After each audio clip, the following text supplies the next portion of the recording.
We've got some Hey, fresh new I'm young Luis. talent And doing some I'm things that I Luis. know you haven't And you're heard listening to the before. Content is Profit podcast. Let's go. Today you got LUISDA. FONZI is not here. FONZI was covering me for me the other day. I was on sales mode. After those events, you know what happens. We have a bunch of connection calls and we share what we do, and every single event is amazing. The feedback that we get is overwhelming. So thank you so much from, the show, from the service that we offer, from the bottom of our hearts. We really appreciate the whole Content is Profit community. As I was mentioning earlier, if you want to come and join the party, we're about to ramp up the community aspect of it. Content is Profit on Facebook. But today, what are we talking about? Today, we're going to be talking about the simplicity of a framework, and we have one that can change your content production forever. We kind of mentioned it in a little episode. We're going to share some of the lessons of Funnel Hacking Live. These are not Fonz's lessons. These are my lessons. And I think I'm going to have to break it down in 2 episodes, but I'm going to run very quick with them today.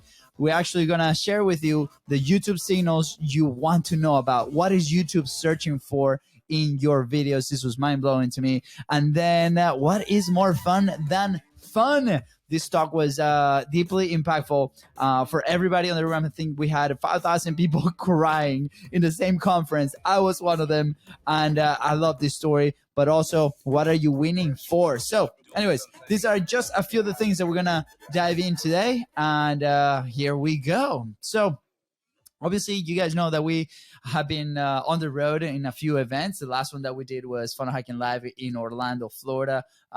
This was like right before the hurricane hit, and we got some time to think and process and go back on the notes. And today I was going through some of them, and I'm like, man, what do I pick for today? There was one story really that if you stayed with me till the end, you won't regret it. I actually came back that same night. I'm like, babe, it was like 2 a.m. I'm like, Katie, you need to wake up. You need to listen to this story. And like she hates when I tell stories, but this one was different. It hit different. It had me crying from like the get-go, and it really got pumped me up to the point that we're about to go get a tattoo about this thing. That's how impactful this story was. So I'm going to share just at the end of the episode because it's going to apply to the celebration that we're actually doing today. But anyways, before that, I want to share some of the lessons that I think are worth highlighting. There's a few more that I might do on a second episode, but today the first session was the first actual speaker that was out there. Her name is Brooke Castillo, and she is known for her frameworks. And she was talking all about just one framework that she teaches. So along these lines of entrepreneurship, right? And how when we're trying to launch something, when we're trying to teach something, when we're trying to develop a product, right? And we're in this concept right now of like how can we bring what we do on the service to people that might not be able to afford a service like the one that we provide, but they still need the help, right? And obviously we run a business, so we want it to be profitable for everybody. We want to make sure that it's high value to the people that are purchasing that product. We want to make sure that we can sustain our team and so on. And we're like in this process of designing, right, who this product is for, like what are the problems that we're solving. And we came down to the conclusion that it comes down to like one basic framework that we've used over the last 3 years. And it's been hiding in plain sight. We call it the Content Momentum Framework. There's a few episodes back where I refer to this. We break it down. It's actually, I broke down 4 stages, but it's actually 5. And we might do another episode just on that. But here's what really impacted me from Brooke's talk, right? He talks about, okay, if you're in business, there's a problem in the marketplace. There's something out there that you're trying to solve. So what is a framework? Well, the framework is a thing that you put in between the problem and the problem solved. And that's what helps people solve the problem. Anyways, so to me, that brought so much clarity to the point that I'm like, oh my gosh, it was a light bulb.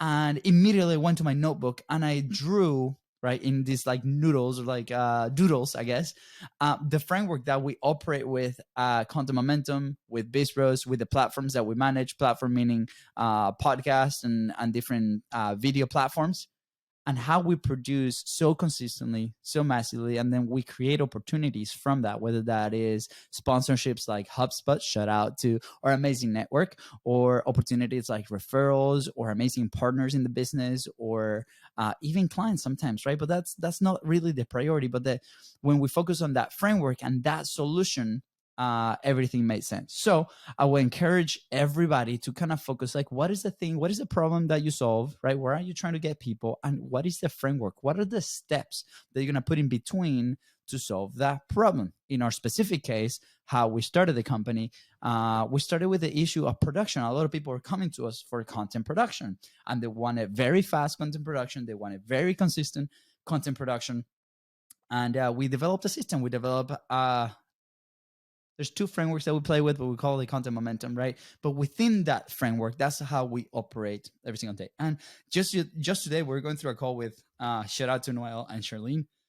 They just launching an amazing show in Roku and Apple TV, and they were sharing with me the frustration that they spent a whole year trying to figure out this system for them. And they went to Fiverr and they hired these VAs and they hired these people and designers, and it was really hard to communicate this idea. And then when they came to us, it was really frictionless because the framework fits the problem that we're trying to fill for them. So I encourage, as we found that framework, start looking in your side, in your business, in your content production. What is a framework that you need to solve that problem? Awesome. All right. So we're going to move on to the second time, which the other speaker that really blew my mind was Daryl Eves. If you don't know Daryl Eves, he's like the grandfather of YouTube. Like, he's been there playing for a long time. We're gonna do our best to bring him into the show and share the wisdom that he shared at this like stage with every single one of you. But he has a book called The YouTube Formula, right? And he broke down a couple of examples and really, what are those indicators that YouTube is looking for to make your videos amazing and put them in front of people. And actually what he said was like, hey, YouTube is a platform that loves you, the creator. They want to put your videos in front of the people that need those videos. They want to make sure that people watch your videos, right? So everything YouTube is is designed for you to optimize and make sure that you can deliver the best product possible. So one of the things that he said that was mind-blowing to me was, do not put any paid media behind YouTube. You cannot run ads. You cannot run anything to your channel, just because you need the algorithm to work for you and find what really works, right? So obviously there's more back-end stuff in here. It's not too crazy, but basically the things that he shared with us is on YouTube, the job is at the top to attract, right? And then we need to retain people. And then it's like, how do we monetize it, right? So a lot of people are trying to figure out like this crazy formula, but the basic thing is, how do we attract people? How do we retain them? And then how do we monetize? So if you look at an example like an influencer like MrBeast, right? They attract with these like flashy concepts of videos. Like, I gave $10,000 to this homeless man, right? They attract the people to watch the video. They engage inside of, they retain the people in that video because there's different, like the way that they edit, the way that they storytell. And this is YouTube specific. For podcasts, it might be a little bit different, right? And then how do they monetize us? In their case, they launch companies, they launch merch, right? And these are big influencers. But again, maybe this sparks the idea inside of your brain in your business on how can you apply this, right? The second thing that he shared is, what are some signals that YouTube is looking for? And these signals are very specific. This can be a checklist that you put in there. So if you have pen and paper, if you're not driving, put them down, right? So the first signal is like, what are people watching, right? What are people done watching? So inside of your videos, what are the videos that people are watching? What are the videos that people are not watching, right? What do they have in common? What's different from one another, right? How much time they spend watching, right? So for example, in our shorts, we know that majority of the people watch between 30 seconds and 40 seconds, right? So we're like, okay, any call to actions, any things that we got to put it in front, because that's what we're doing. How can we increase that time in the longer episodes, right? For our podcast, a little bit different. We just put it there. We don't optimize it for YouTube just yet, but we're learning a lot from that data, right? Another indicator is like, what are the likes and the dislikes? So more likes versus less likes, right? And then not interested feedback survey. So these are all the things that YouTube is doing on the back end that can help you as signals on like, how can I look at my YouTube videos data on the back end to make sure that I optimize and I learn from that. Just recently, I heard a story about this influencer. This was specifically on shorts. But he said that he said 15 different types of short production, right? And this is less than a minute videos. And he was trying all these things, and then he saw that one style really hit and like took off, right? And it was like that outlier that was different from everything else.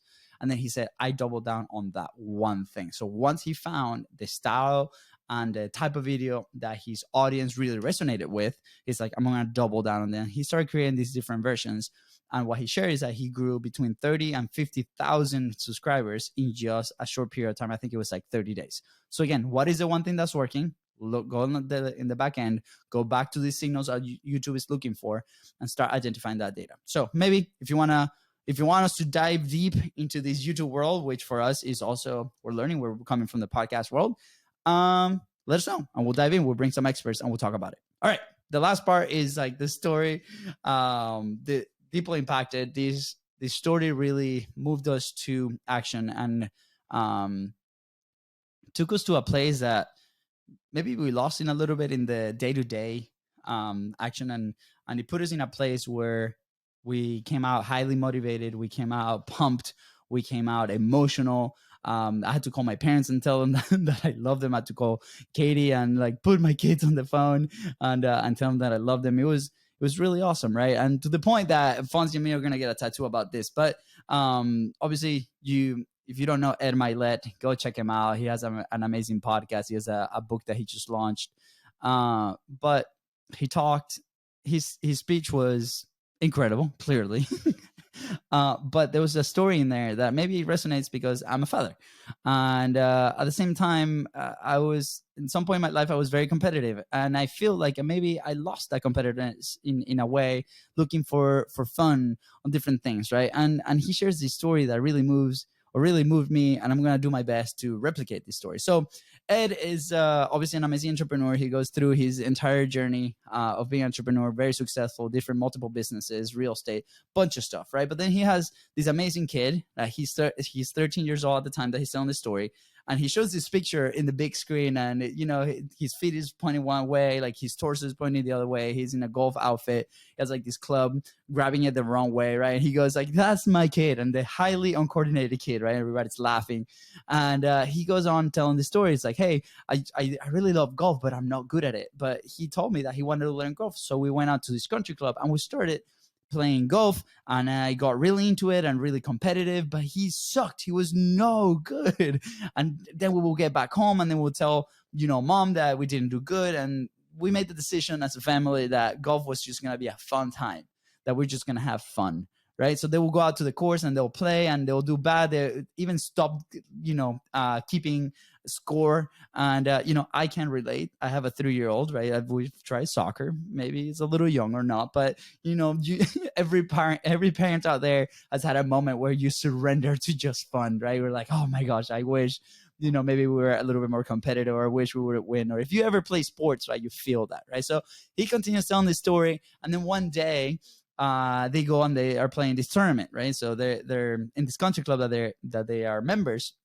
There's these professional golfers, and the professional golfers have kids, and these kids are playing the tournament. So will you imagine, right, coming from a professional golfer, these kids might be a little competitive. So they're in one of the holes, and apparently in this course they have some kids refreshments that they have to go get. And at the time that they were doing their shots, they had to do a long walk. So Ed Milet's, hit the ball. He hits it like far away.